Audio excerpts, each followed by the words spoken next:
नमस्कार, आप देख रहे हैं आज की खबर और मैं हूं आपके साथ श्रुति शुक्ला। आज हम बात करेंगे प्रधानमंत्री रोजगार पैकेज के तहत काम करने वाले कश्मीरी पंडित घाटी में कितने सुरक्षित हैं। इस बात पर अब सवाल भी खड़े होने लगे हैं। दरअसल जब से जम्मू कश्मीर में कश्मीरी पंडित राहुल भट्ट पर आतंकियों ने उनके ऑफिस में हमला किया था, तब से इस सवाल का जवाब ढूंढा जा रहा है। दरअसल एक रिपोर्ट के मुताबिक राहुल भट्ट तहसीलदार कार्यालय में काम करते थे और प्रधानमंत्री रोजगार पैकेज के तहत काम कर रहे थे। घाटी में इस योजना के तहत प्रवासी कश्मीरी पंडितों के लिए 6000 पद निकाले गए, जिसमें से 5928 पद भरे गए। लेकिन सबसे जरूरी चीज ये है कि इनमें से सिर्फ 1037 कश्मीरी पंडित ही सुरक्षित आवास में रहते हैं। बाकी बचे हुए लोग सुरक्षित क्षेत्र से बाहर किराए के मकान में रहने के लिए मजबूर हैं।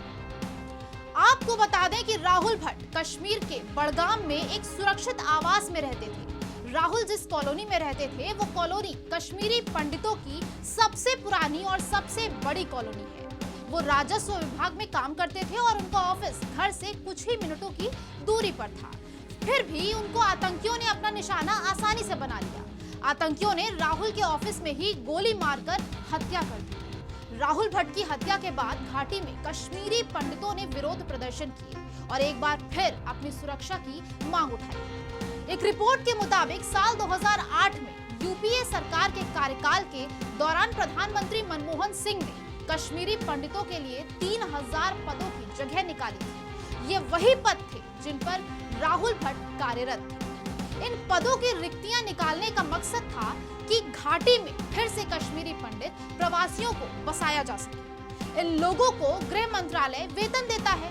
शुरुआत में मनमोहन सरकार ने 3000 पद निकाले, फिर उसके बाद 3000 पद और जोड़ दिए गए, तो कुल मिलाकर 6000 पद हो गए, जिनमें से लगभग सभी पद भर गए।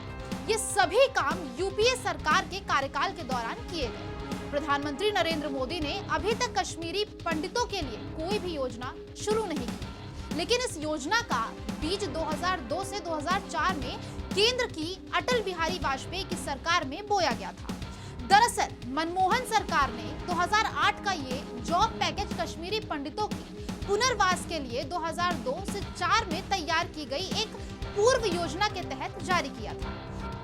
इस योजना के मुताबिक घाटी में वापस आने की इच्छा रखने वाले हर प्रवासी कश्मीरी पंडित परिवार को अपने घरों को दोबारा बनाने के लिए 7.5 लाख रुपए का भुगतान किया जाना था। इसके साथ ही जो कश्मीरी पंडित खेती करने के इच्छुक हैं, उनको खेती करने के लिए जमीन मुहैया कराई जाएगी। हालांकि उस समय से योजना सफल नहीं हो पाई और सिर्फ 3 परिवार ही शेखपोरा में आकर बसे।